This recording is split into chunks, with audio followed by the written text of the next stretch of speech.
Welcome to Kiss the Reviews. I'm Armando. That's Corey. And today we are doing 1995's Higher Learning. AKA the owner's manual of how to make it in America.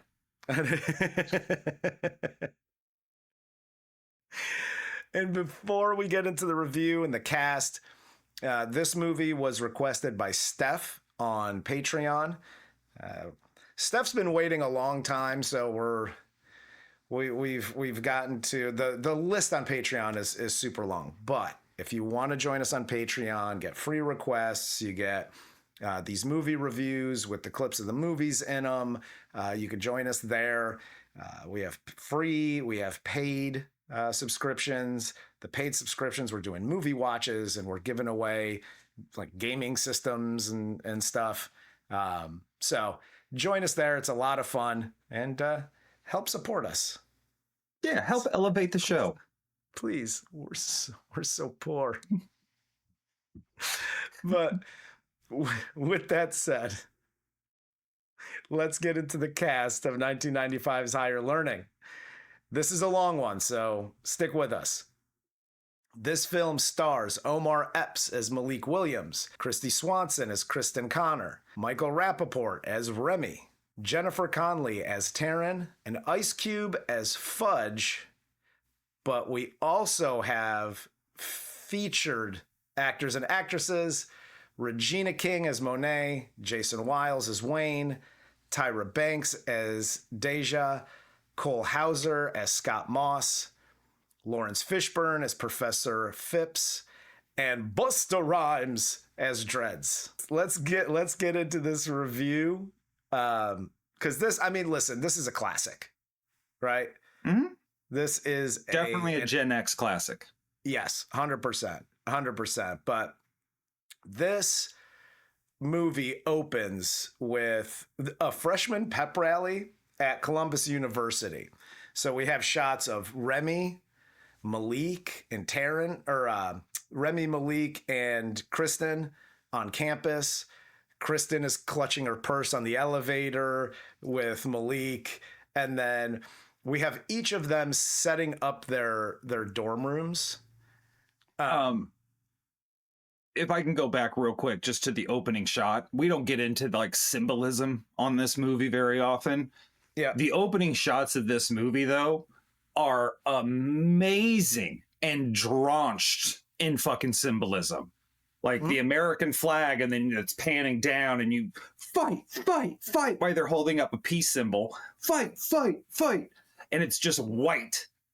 The whole crowd is just angry whites, and you don't know what they're yelling at. And then you see fucking like a pep rally and the marching band, and they're playing John Philip Sousa shit, which should scare anybody of any race. And then it slowly like stays like right there, but it comes down and you see the back of Malik walking through this white crowd. And then you see when Remy turns around, it's all black people behind him. And you see Kristy Swanson walking through all of the males. Like, it's all set up what's going on and how everybody feels a little more alienated right now than they thought they would. Yeah. And I will say this from the college experience that I had. Mm-hmm. I didn't go to Columbus University, and maybe it's at bigger schools. I went to a really small university, but never have I ever been asked to go to or got a flyer to go to like one of these freshman prep rallies or pep rally in any way, shape, or form. Like anytime I saw a gathering on college, and this is before school shootings, anytime I saw a gathering of more than like 20 people, I was like, gross. Unless there was like a band on stage, I was out. Yeah, pep rallies by and large are really weird. And I don't want to... I think the term like Nazi gets thrown around way too often. So I won't say that by itself. I'll say more like Nazi Germany, because pep rallies tend to look like a book burning ceremony back then. Like, you expect Indiana Jones to be walking through here finding a diary.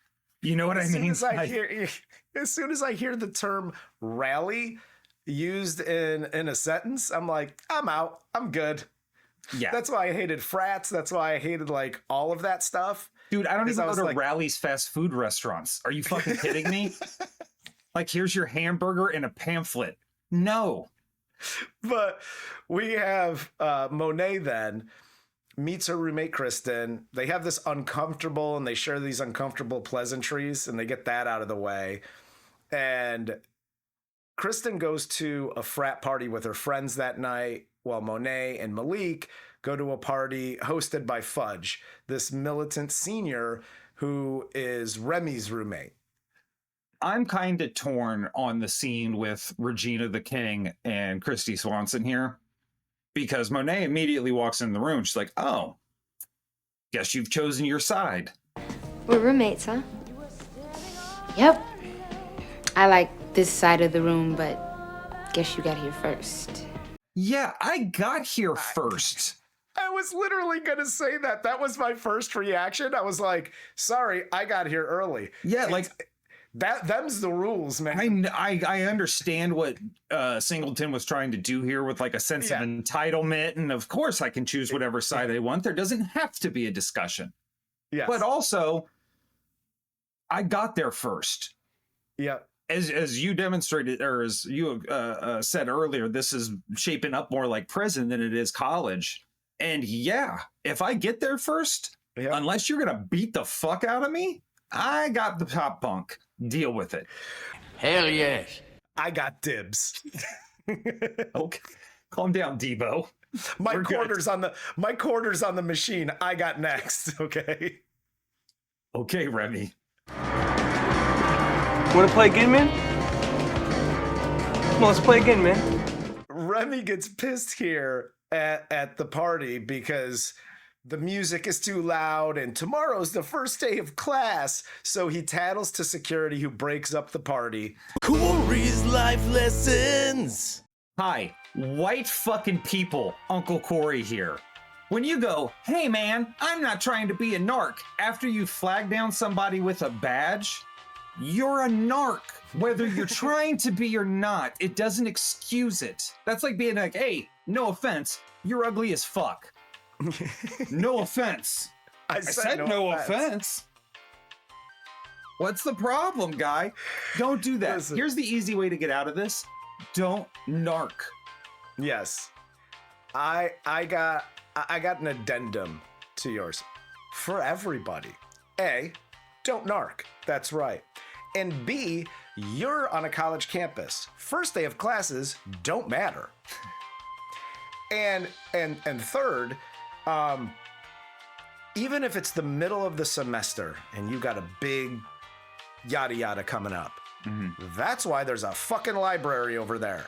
Go to the library, study in peace and quiet, because even if the music isn't too loud, even if they're playing video games or I don't, whatever the fuck, right?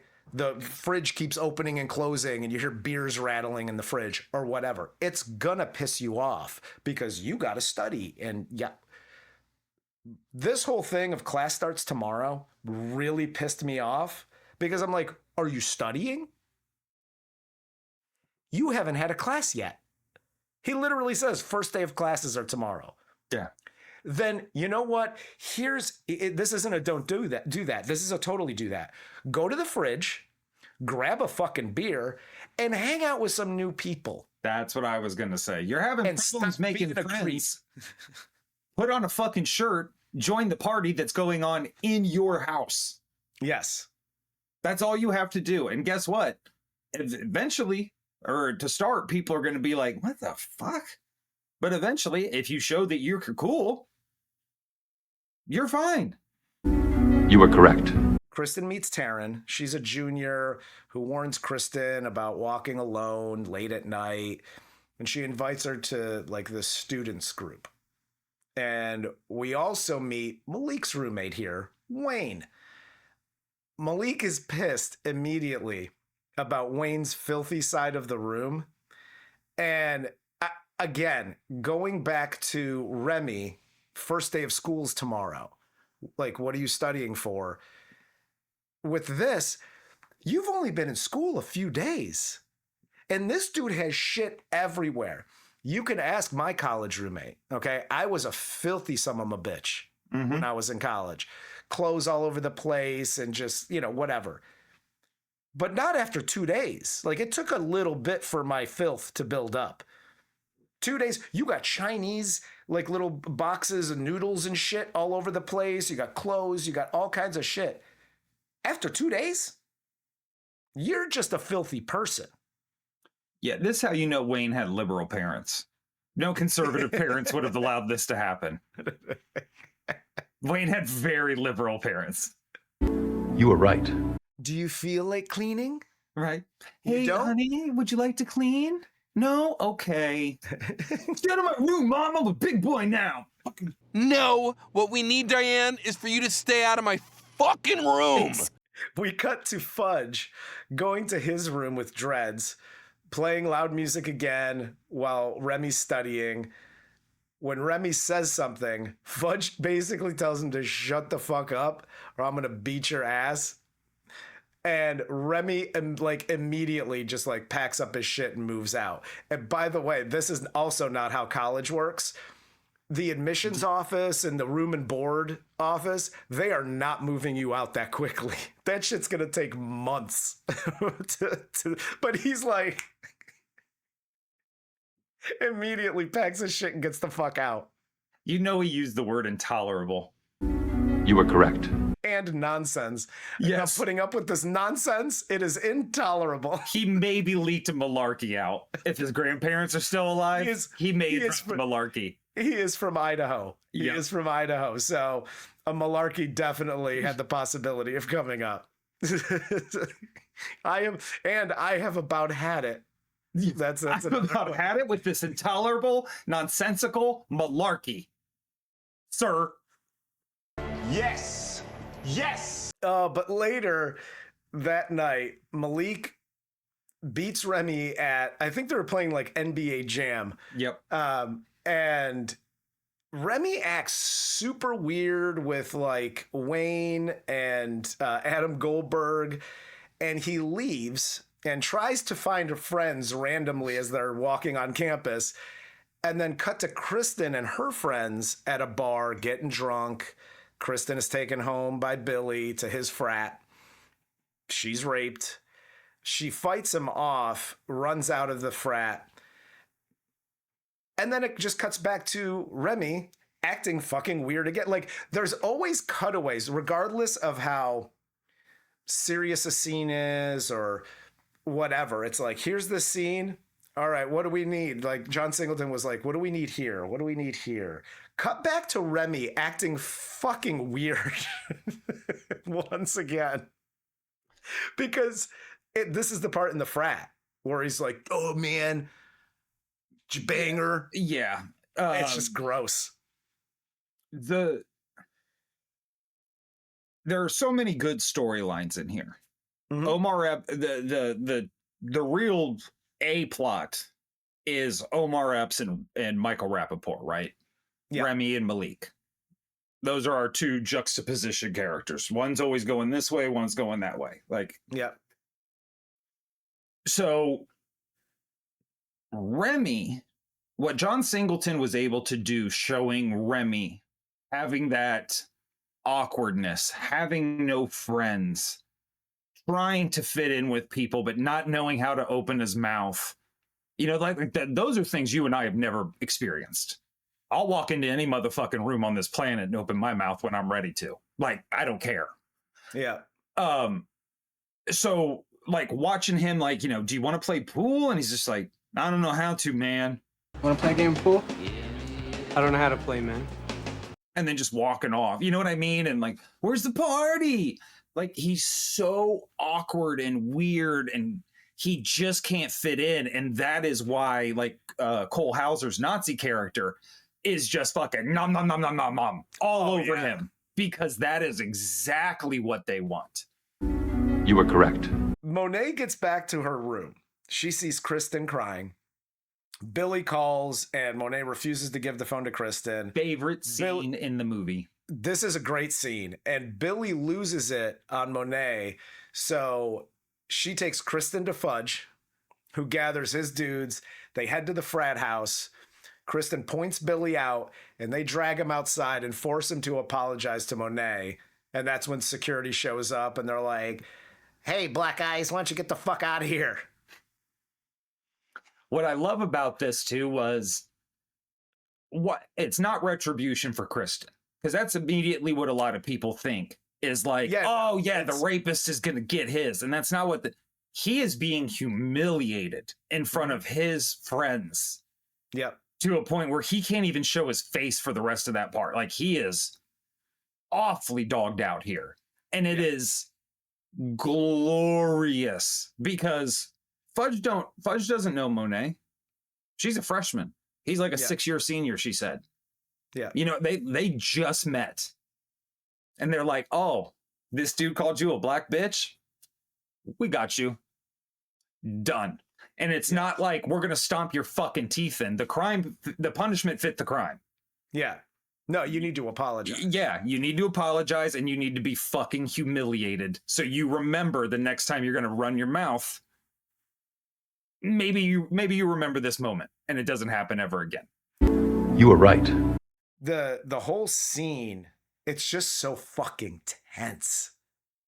Mm-hmm. I mean, there's a lot of shit in this movie that's just really fucking tense. But like that's what makes this whole series of scenes really good. Oh yeah, because there's literally 1 second of comedy when homie wakes up and he's like, "What's everybody being so quiet for?" Because the scene is so tense. Everybody's just staring at each other. Yeah. And then Busta's like, "Blah!" Which he does that so well. Oh my God, I want that to be my ringtone. It then cuts to, because hey, things got a little serious. So let's cut to Remy being weird again. So he's outside reading a book in the dark, just by himself randomly. As you do. And he's approached by Scott Moss, a skinhead, who asks him if he wants to go to a bar with him and his skinhead friends to talk about skinhead things. "Don't you ever put your fucking hand on me again." Cole Hauser's little Brando thing is kind of charming, but also you're a skinhead, so fuck you.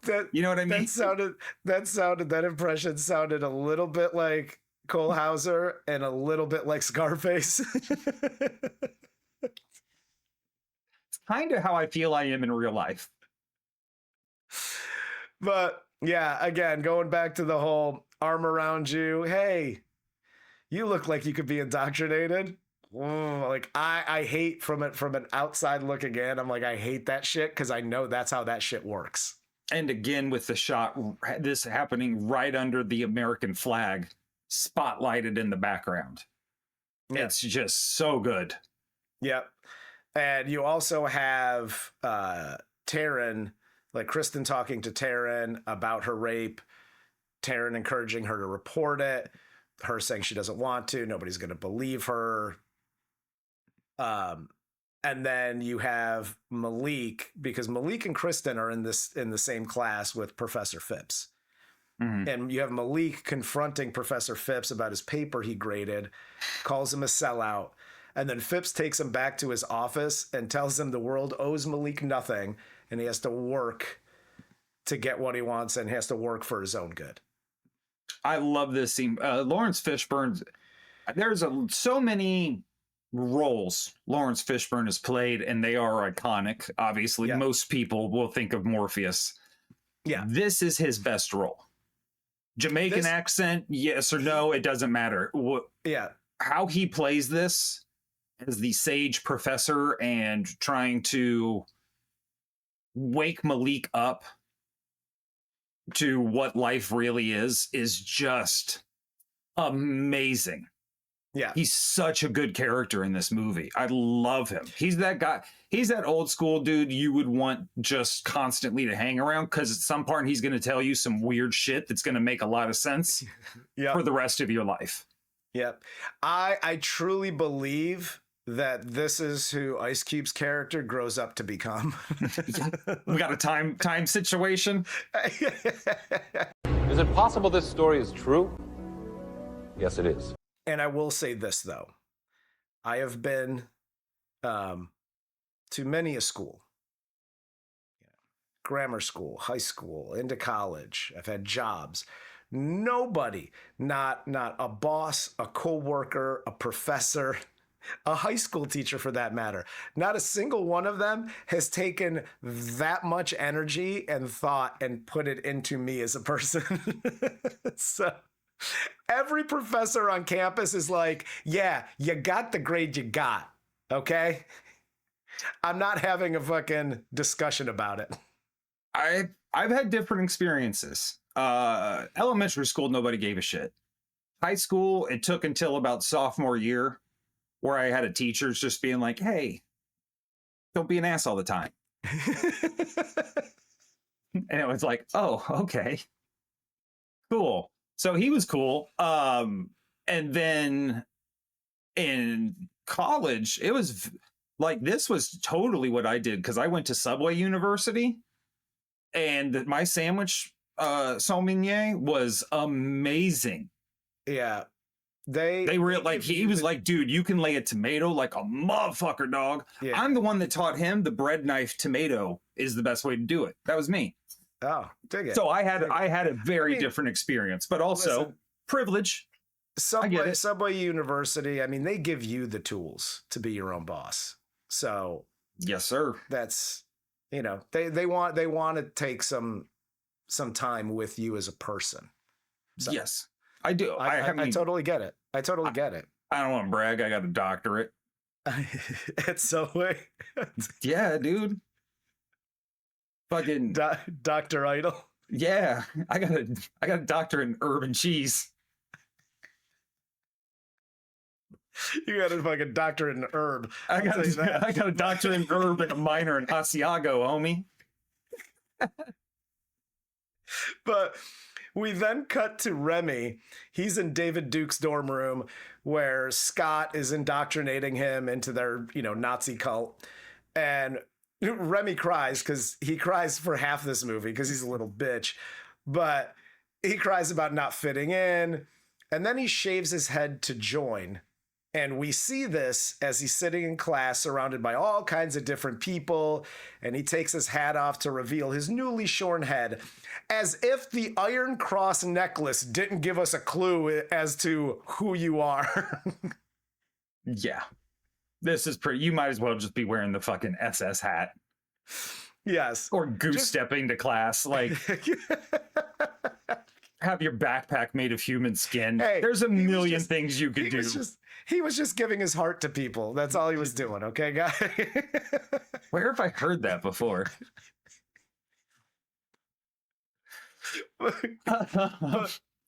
No, dude, this is an insane scene. What I again, the simple, you could tell Singleton, I think, made this for our age of kids when this movie came out.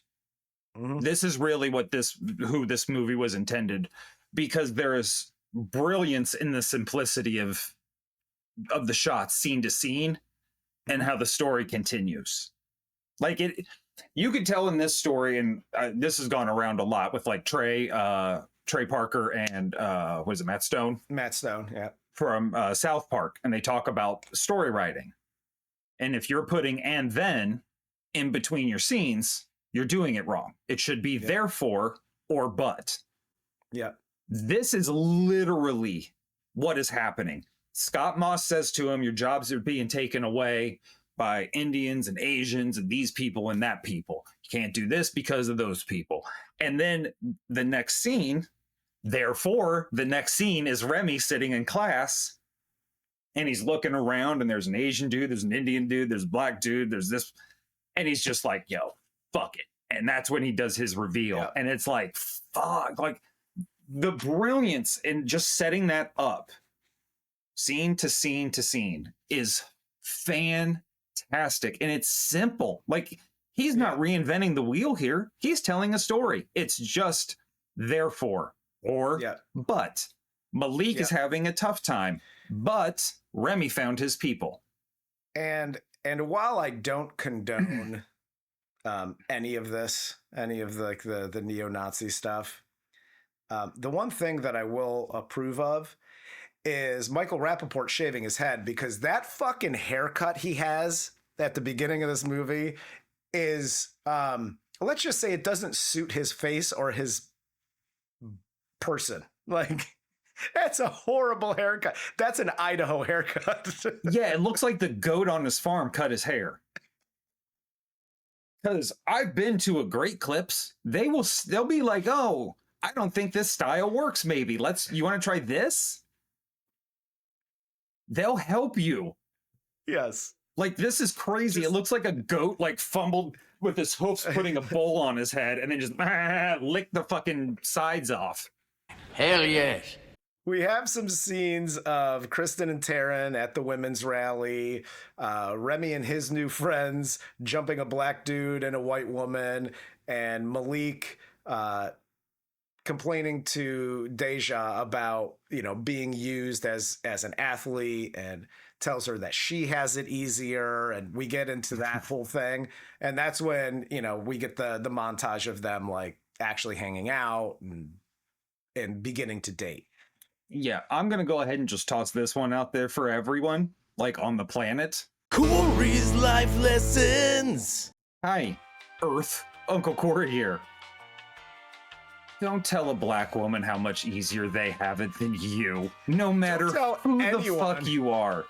Don't tell anyone. You could tell some people, but this is fucking absurd. You were correct. But no, she does tell him. She's like, yeah, my roommate, if something comes up missing. Like, she gives him a little push. She lets him get shit off his chest, but she does give him pushback for sure. Oh yeah. But we then see Kristen going out with and sleeping with both Scott and Taryn, and we get Remy now going down the rabbit hole, and he confronts Malik for wearing the Black Panther shirt on campus. And then while reading Mein Kampf, Malik shows up at Remy's room to confront him.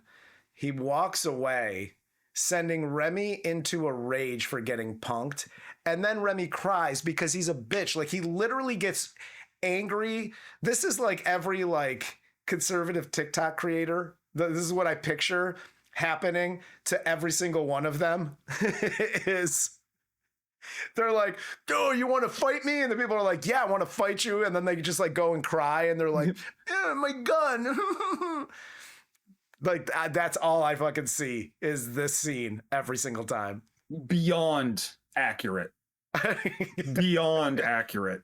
Like, that may be the most accurate shit you ever said, and you're literally reading the plot of this film.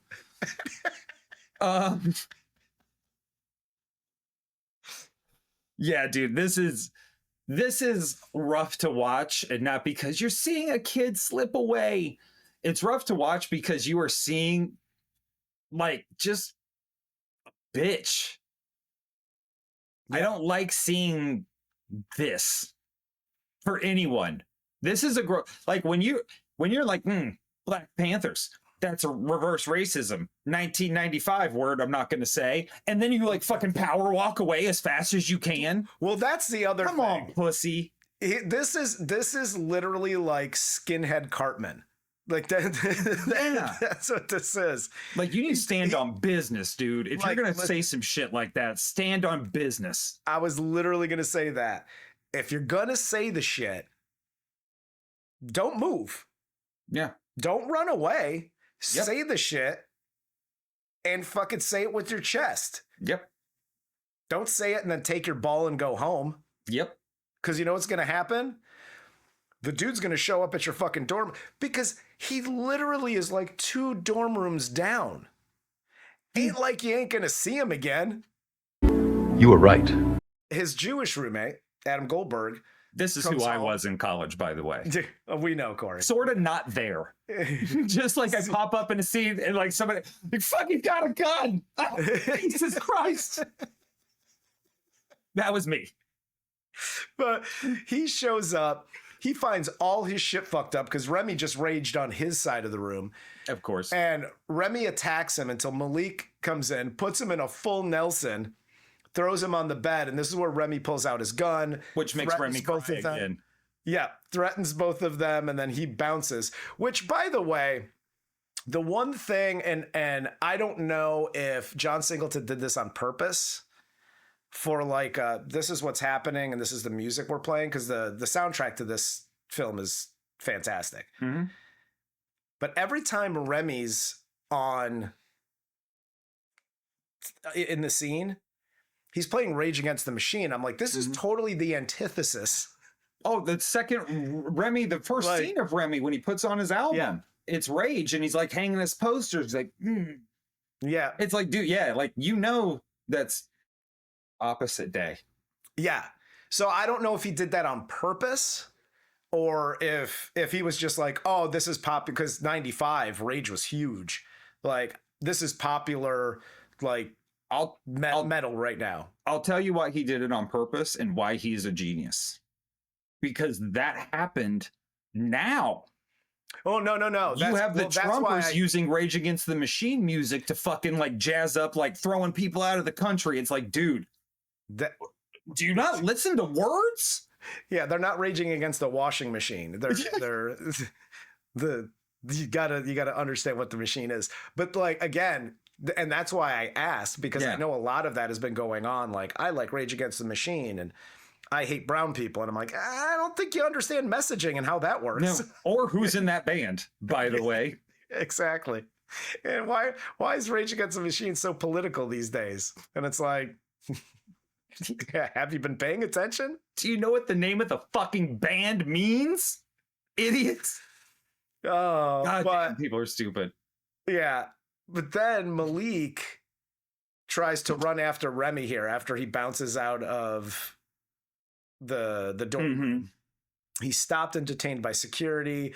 That night, security, quote unquote, investigates, and they confront the black students, and Fudge tells them to go suck a dick.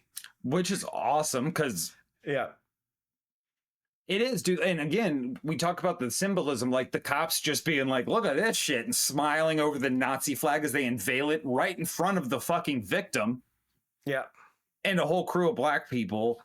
The first thing you do when they say something is go over and tell them they got to get out of the way. Meanwhile, across the way at the actual door of the crime scene is just a block of white people. Like these security guards, and again, you want to talk about say it with your chest. These security guards are the biggest chicken shits in the whole fucking thing. After this, you have Scott talking to Malik and doing his like, I'm not like everybody else. Don't group me in with everybody, because Malik moves in with Fudge and that whole crew.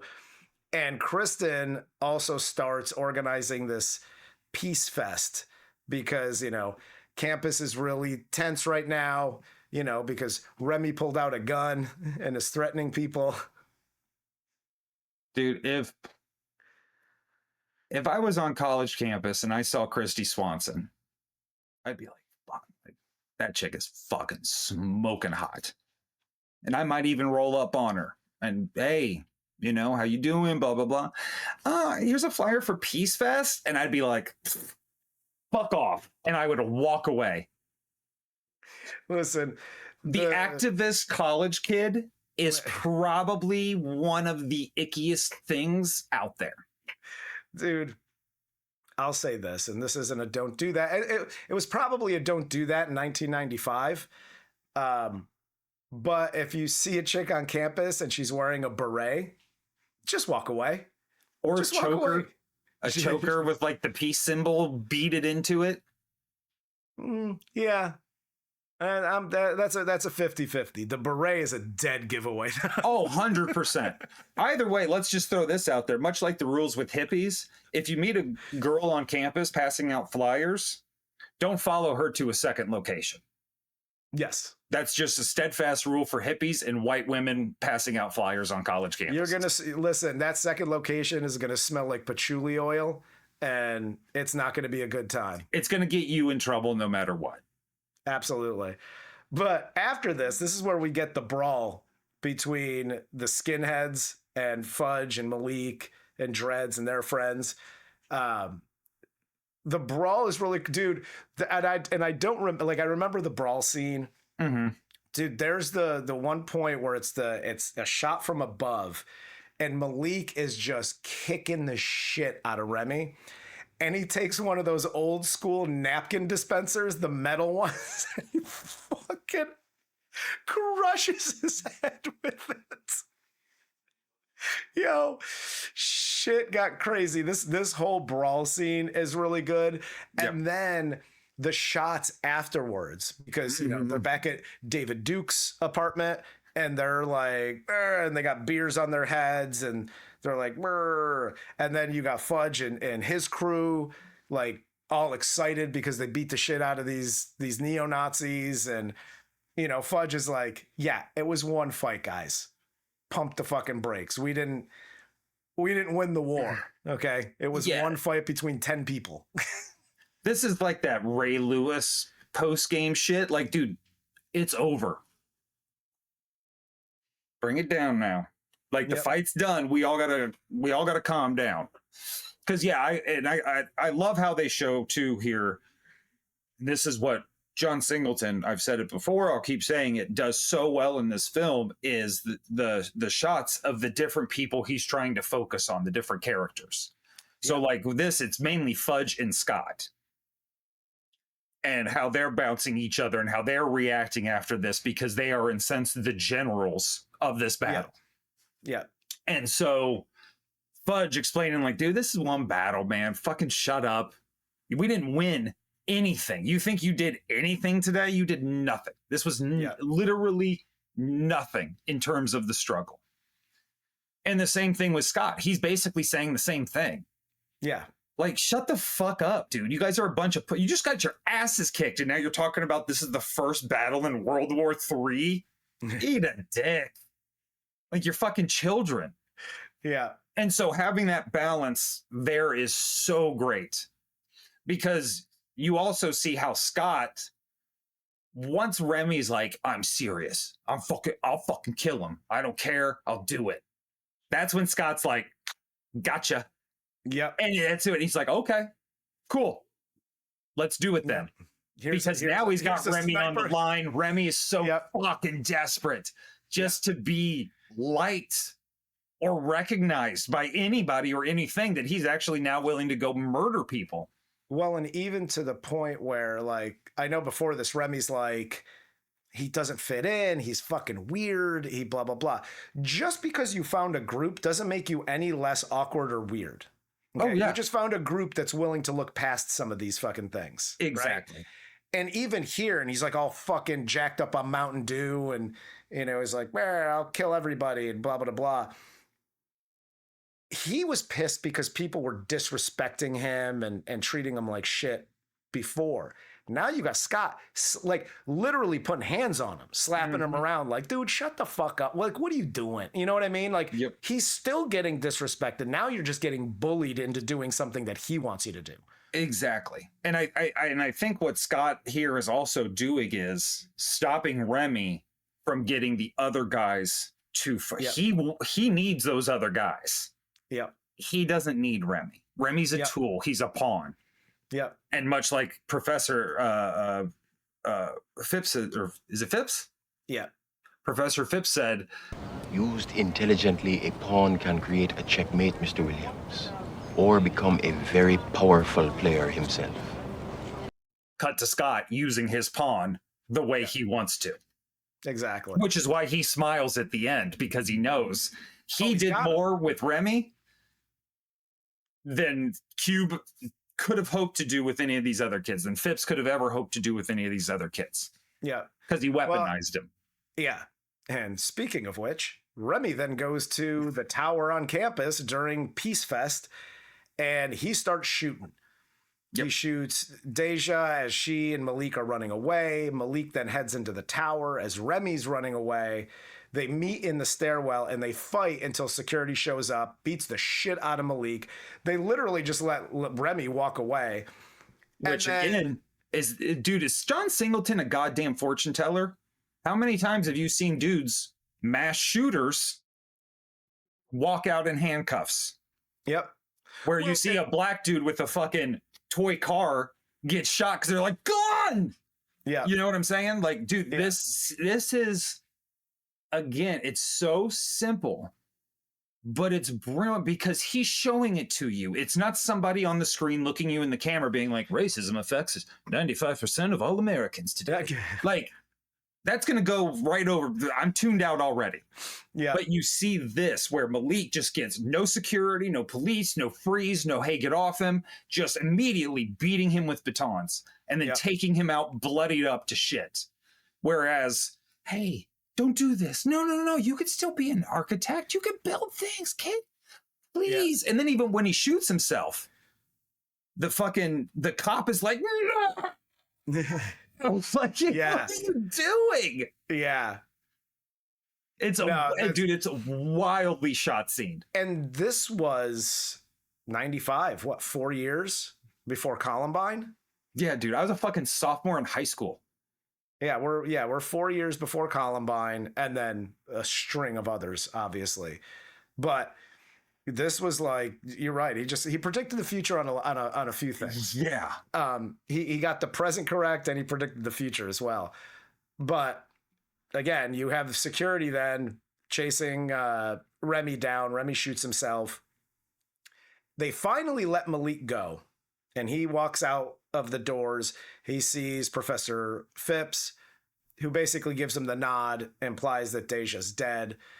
And then we get the scene of Phipps and Malik afterwards in his office discussing Malik's future. And then you have the scene with Malik and Kristen.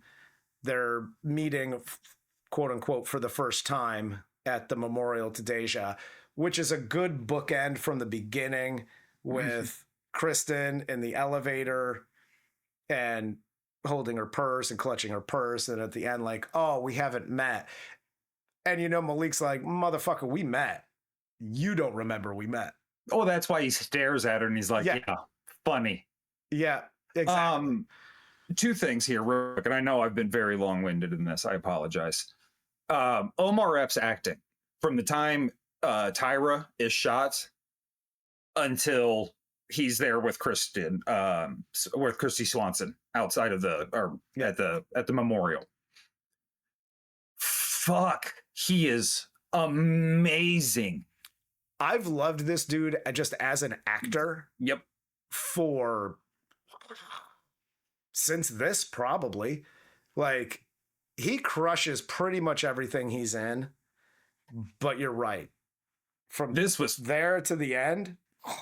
This was just, we don't throw out words like powerful for scenes. That's not the type of guys we are. That's your collecting Peace Fest flyers on campus people. That's not us.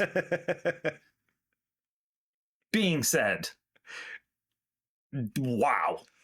Yeah. Just him going in shock and like, Phipps going like, can you hear me in the background? And he can't. He is literally in shock. And then just that end where he's fucking just like, he realizes she's gone and Laurence Fishburne's grabbing him and trying to hold him back. And oh my God, it's so fucking good and powerful. It's great. And even him holding Tyra behind the statue and they're ducking down so they don't get shot again. Yep. Dude, and Tyra in this and spitting up the blood and just like that blood curdling scream. Like literally all of that is amazing. Oh yeah, you watch that woman die. Like 100%. That was crazy. Here's my one thing I will say about this movie that I noticed this time that kind of made me laugh. Okay. So Omar Epps and Kristy Swanson are standing next to each other at the statue. Mm-hmm. Nobody's talking. They're just both kind of standing there. He's trying to like not cry. He's pacing kind of back and forth. She's crying still. And he says something about, like, my girl died here. Yeah. What's her response? It's all my fault. It's all my fault. And then he has to go console her and tell her it's okay. I lost my girl here. I feel like this is all my fault. I'm responsible for all of this. Where they could have changed this. Whether it was, I wonder if we have the same thought on this, but go ahead. if it was Singleton or somebody else, where they could have changed this, is Omar Epps still walks up. He says, "My girl died here." And she turns to him and goes, "Oh, you were with Deja. Oh my God, I'm so sorry. I feel like this is all my fault." Boom. That's exactly what I was thinking. One, that shows empathy because because she knows Deja's name and she can connect the dots. It shows she gives a fuck and actually does feel responsible because she knows where the shooter or where the victims died at. Oh, Deja died here. I know her name because I know all these fucking people's names now. This is ingrained in my head. Nope. She didn't do that. She didn't do that. She said, "I need somebody to tell me it's not my fault." And that's literally what Omar Epps has to do. And then she's like, "I'm Kristen, by the way." Cool. Cool story, bro. Cool. Sorry, I didn't realize this was your day. I apologize. Can I mourn tomorrow on my own time? Yeah. And then, oh, it's funny we haven't talked before. Yeah. Yeah, it's fucking funny, bitch. Hilarious. Well, the one thing that made me laugh because right after this they show Ice Cube graduating after his 6 years in college, and leave it to Ice Cube to just kind of bring it all back and add a little bit of levity to it because everybody's sitting down and taking their photos. Yep. And Ice Cube and got their cap and gown, and Ice Cube just comes in with his gown and just makes sure his hair's nice, doesn't got the cap on. And they're like, "Give us a smile." And then you just got him just with the straight fucking Ice Cube face.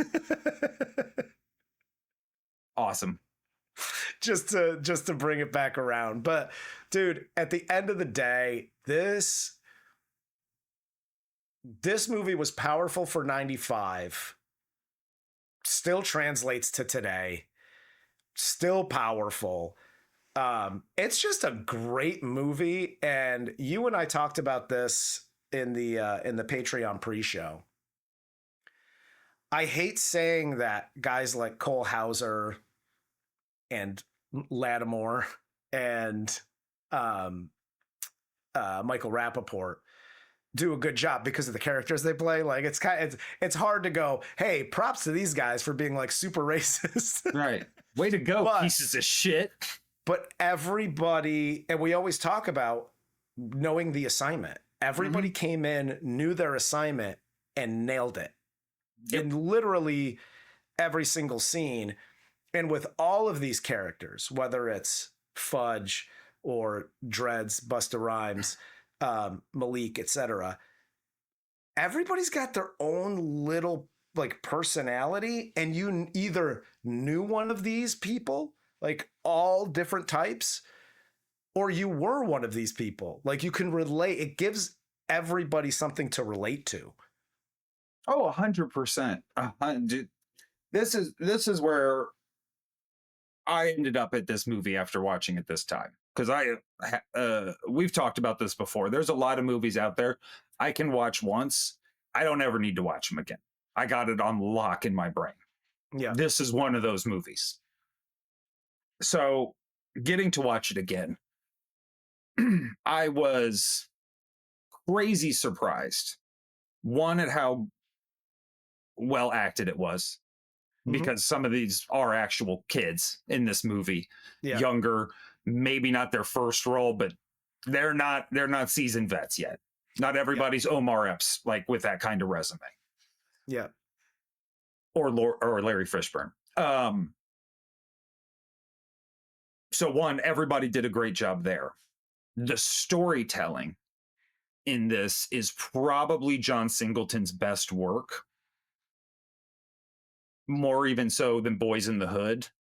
Because how he, and to Armando's point, how he accurately captures all of these different characters, their different emotions, their different personality types, their different backgrounds, their different home life structures, their different friend groups, how people relate to one another whether it's on a racial level, whether it's on a, emotional level, whether it's we both have shared trauma, whatever the fuck it is. He captures all of that. And to do that for roughly 12 to 13 good characters is so difficult to do.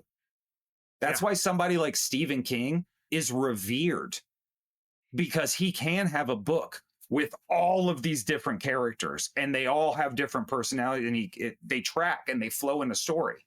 Yeah. That's what John Singleton did here, more so than I think he did in any other movie. Yeah.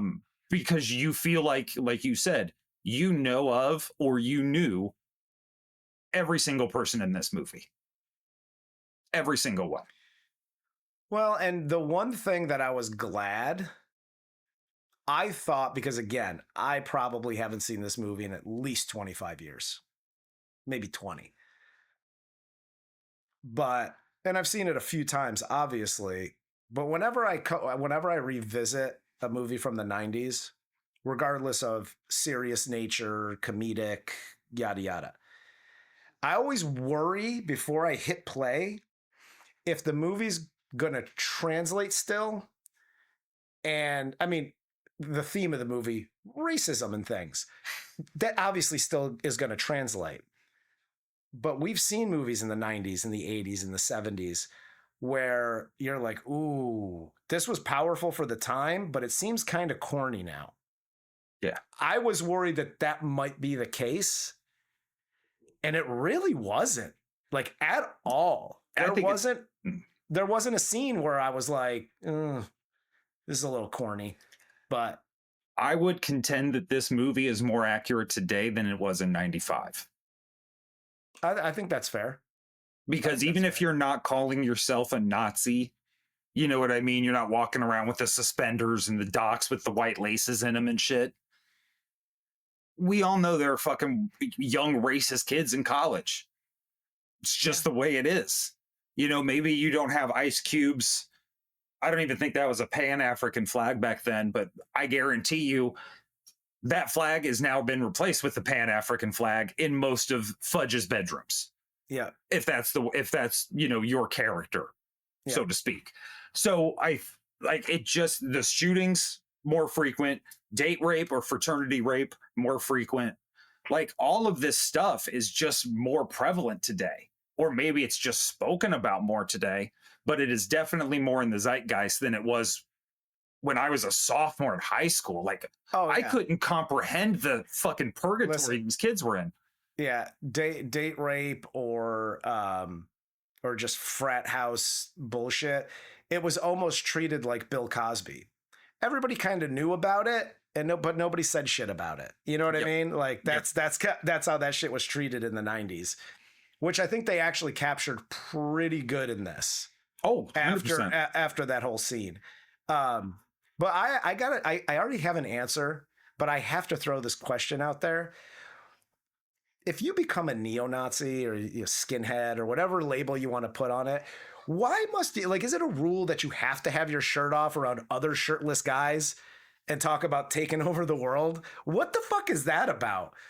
Like, the minimal amount of clothing from the waist up needs to happen. It's either like a wife beater or no shirt at all.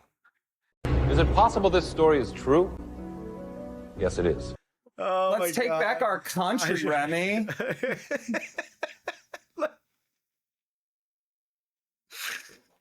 Let's take back our country. Yeah, I don't. Oh yeah, I don't know what that is, but I see it a lot, and maybe it's just what movies are portraying. But I see it a lot on film, and I'm like, they had to have gotten this from somewhere. Like, yeah, you were right. But yeah, that's all we got, man. For Corey, I got to figure out how this works. For Corey, I'm Armando. This is Kiss the Reviews, and this was 1995's Higher Learning.